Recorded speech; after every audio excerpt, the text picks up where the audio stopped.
Have you ever been judged unfairly because of how you look? This is the inspiring story of Carlos, a hardworking farmer who shattered stereotypes to achieve his lifelong dream of owning a private jet.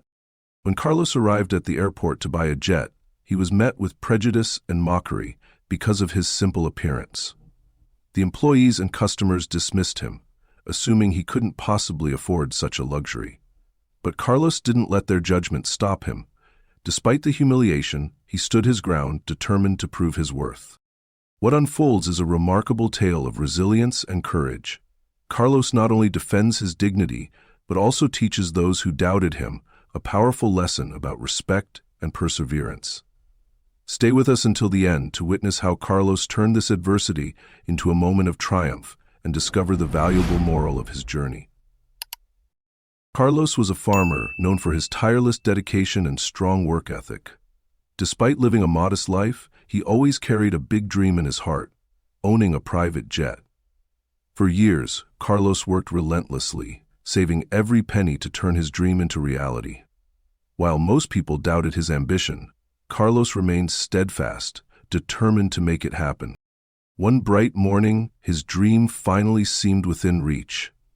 Armed with years of savings and unwavering confidence, Carlos set out for the airport to explore his options for purchasing a jet. He wore his usual attire, a simple shirt, work boots, and a well-worn hat, outfits that reflected his hard-working roots. As he stepped into the luxurious showroom, Carlos couldn't help but marvel at the gleaming jets lined up before him. The stark contrast between his humble appearance and the polished, extravagant surroundings couldn't have been more evident. The space was filled with sharply dressed professionals, opulent displays, and a palpable air of exclusivity. Carlos didn't realize that his simple clothes would invite stares and whispers. People glanced at him with raised eyebrows, and their judgment was almost tangible. Unfazed by the luxurious setting, Carlos approached the salesperson with genuine interest, excited to learn more about the jets. However, he was completely unaware of the storm of prejudice brewing around him. While Carlos was focused on fulfilling his dream, others were focused on his appearance. The stage was set for a powerful encounter, one where a humble farmer would soon challenge stereotypes in a way no one could have predicted. As Carlos stood in the luxurious showroom, his eyes gleamed with excitement at the sight of the jets. He hadn't anticipated the attention he would draw, but soon enough the salesperson, a sharply dressed man, approached him with a look of disdain. At first, the salesperson simply sized Carlos up, his eyes lingering on the worn-out boots and simple attire. With a polite but dismissive tone, he began the conversation. "Can I help you, sir?" The words were courteous, but the underlying tone made it clear that Carlos wasn't what he expected. Carlos, eager to learn more, nodded enthusiastically. "I'm interested in buying a jet." The salesperson raised an eyebrow, clearly skeptical. "A jet? For yourself?" he asked, his voice dripping with condescension. "If you're not interested in purchasing, I'll have to leave. We don't have time for window shoppers." His words stung, leaving Carlos stunned. The encounter was just the beginning. As Carlos continued to look at the planes, the judgment from the people around him grew more apparent. Whispers rippled through the showroom, and a few customers exchanged cruel glances. One man, speaking just loud enough for Carlos to hear, remarked, "He must be lost. What's a guy like him doing here?" Another muttered, "He doesn't belong here. Just look at him." Each comment felt like a heavy blow, and Carlos's heart sank with the weight of their ridicule. He had worked so hard for this moment, yet all these people saw was a man in simple clothes, a farmer, not a buyer.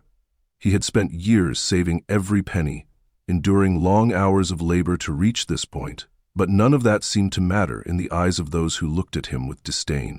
As the mockery continued, Carlos felt a deep emotional conflict. The humiliation was intense, and part of him wanted to turn around, walk out, and leave it all behind. He could hear their mocking voices in his head. Was it worth staying in a place where he was treated as less than? Would it be easier to give up and return to the farm? But as Carlos stood there, he realized something powerful. If he left now, the judgment would win.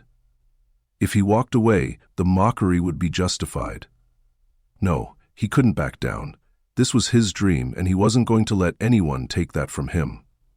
With a deep breath, he straightened his shoulders and decided to stay, pushing through the ridicule and proving to himself that he was worthy, no matter what others thought. Just as Carlos began to question whether he truly belonged in the showroom, he felt a tap on his shoulder. Startled, he turned around, prepared for more ridicule. Instead, he was met with a warm, familiar smile. It was Enrique, an old friend from his hometown, dressed casually but with an air of confidence. "Carlos, is that really you? What are you doing here?" Enrique asked with a chuckle, his voice cutting through the tense atmosphere. Relieved to see a friendly face, Carlos managed a small smile. "I came to look at jets," he said, hesitating as the judgmental glances from others bore into him. It was the talk of the town. Enrique looked around, quickly understanding the situation. "Don't mind these people," he said, placing a reassuring hand on Carlos's shoulder. "They wouldn't know hard work or real dreams if it hit them in the face." Carlos laughed softly, but his unease remained. "I've saved for years for this moment, Enrique," he admitted. "But looking at how they treat me, maybe I don't belong here after all." "Don't say that," Enrique replied firmly. "You've earned your place here just like anyone else. Don't let their arrogance take this away from you." Their conversation gave Carlos a renewed sense of determination, and just in time, because moments later, one of the customers sneered loudly. "Do you really think anyone will take you seriously dressed like that? Go back to your farm where you belong." The laughter from others echoed through the showroom, but this time, Carlos didn't flinch. Instead, he stood tall, his voice clear and steady as he responded. "I'm buying a plane for myself, not to impress anyone." The room fell silent for a moment, the mocking smiles replaced with curiosity. Then someone scoffed. "And how exactly do you plan to pay for it?" "Marge." Carlos reached into his pocket and pulled out a check, holding it up for everyone to see. It was for the exact price of the jet he had been admiring. "You say I can't afford a plane? Here's the proof that I can," he said, locking eyes with the man who had mocked him the loudest. The once arrogant laughter turned into stunned silence. Some averted their gazes, while others looked on in disbelief. Carlos's defiant stance and unwavering confidence had changed the atmosphere entirely. In that moment, he wasn't just a farmer. They saw him as a man who had the courage and determination to chase his dreams, no matter the odds. Carlos, though triumphant in silencing his critics at the showroom, knew the humiliation he had endured couldn't go unanswered. Determined to stand up not only for himself, but for others who might face similar discrimination, he pulled out his phone and called his son Alejandro, a lawyer renowned for his sharp mind and strong sense of justice.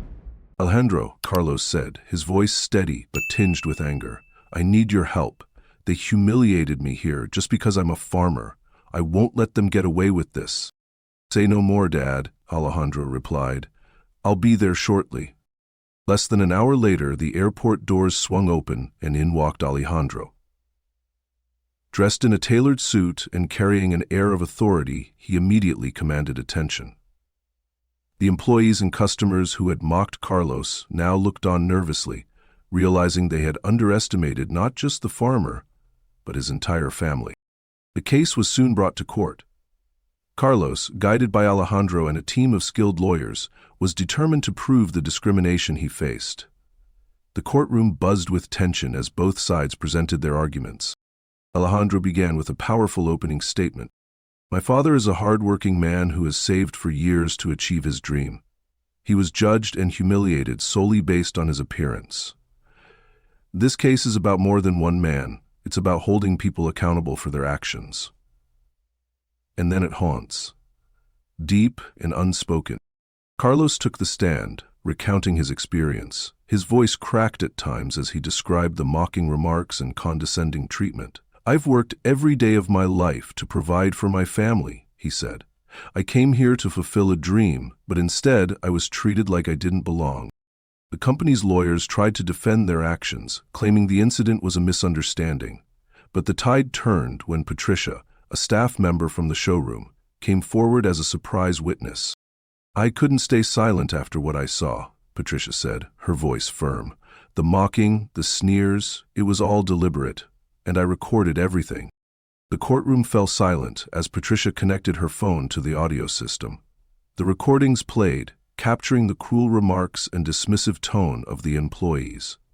The jury and judge listened intently as the evidence painted a clear picture of the discrimination Carlos had faced. After the recordings ended, the judge took a moment to process the evidence.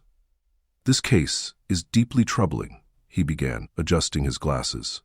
"It's clear that Carlos was treated unfairly. However, I must also consider the company's reputation. They employ many people and have a standing in the community." Alejandro rose to his feet, his voice steady but firm. "With all due respect, Your Honor, a company's reputation should never come at the expense of human dignity. My father was humiliated for no reason other than his appearance. If we let this go unchecked, it sends a message that discrimination is acceptable." The judge nodded thoughtfully, clearly weighing both sides. Patricia's testimony and the recordings were the decisive blow. The judge leaned forward, his expression resolute. "In light of the evidence presented," he said, "this court finds that Carlos was indeed discriminated against and humiliated by this company. Such behavior is unacceptable and must be addressed." He continued, "The company will pay a substantial fine, which I recommend be used to support Carlos in achieving his goals. Additionally, all employees involved must undergo mandatory sensitivity training to ensure this does not happen again." Carlos felt a wave of relief and pride as the verdict was delivered. Justice had prevailed, and he had not only defended his dignity, but also taken a stand against prejudice. As he left the courtroom, Carlos walked with his head held high, Alejandro by his side. "You did it, Dad," Alejandro said, smiling. "No," Carlos replied. "We did it, and hopefully we've made things better for someone else too." Their fight wasn't just about a plane. It was about proving that hard work and determination could overcome even the harshest judgment. Carlos's victory was a powerful reminder that no one should ever be judged by their appearance. A week after the court victory, Carlos returned to the airport, but this time he walked in with a newfound confidence. Dressed the same as before, his worn-out boots, simple shirt, and trusty hat, he entered the showroom, holding his head high. The employees who had once mocked him now avoided his gaze, their faces flushed with embarrassment. Carlos glanced at them briefly, then turned and said with a calm yet firm voice, "Still think I'm a nobody?" Without waiting for a response, he walked past them and headed to the competitor's store. This time, he was met with respect and professionalism. The staff treated him like the valued customer he was, and Carlos wasted no time in selecting the best jet they had to offer. As the purchase was finalized, Carlos couldn't help but feel a surge of pride. This was more than just a plane. It was a symbol of his perseverance and refusal to let others define his worth. Moments later, Carlos boarded his new jet. The staff from the first store watched from a distance, their expressions filled with regret. With a triumphant smile, Carlos waved at them from the window before the jet's engines roared to life. When he landed back home, his family was waiting for him with open arms. His wife and children beamed with pride as they saw him step out of the plane. "You did it, Carlos," his son Alejandro said, hugging him tightly. As they celebrated together, Carlos looked at his new jet with a sense of accomplishment. It wasn't just about the plane. It was about the journey, the lessons learned, and the dignity preserved. In that moment, Carlos knew that he had not only achieved his dream, but had also shown the world the strength of character and resilience. And Carlos's story is more than just a tale of buying a jet. It's a powerful reminder of the dangers of judging others by their appearance. The employees and customers who dismissed him missed the chance to see his determination, hard work, and unwavering belief in himself. In the end, their prejudice not only embarrassed them, but cost their company a valuable customer. This story teaches us two key lessons. First, never judge someone by how they look. You never know the journey they've traveled or the strength they carry within. Second, perseverance and self-worth are the ultimate tools for overcoming any challenge. Carlos didn't let the ridicule or mockery define him. Instead, he stood firm, proving that dreams can be achieved when you refuse to give up. Now, it's your turn to reflect. Have you ever been underestimated or judged unfairly, like Carlos? How did you handle it? We'd love to hear your stories in the comments below. Your experience might inspire someone else to stand tall in the face of adversity. If this story moved you or gave you something to think about, don't forget to hit the like button and share it with your friends and family.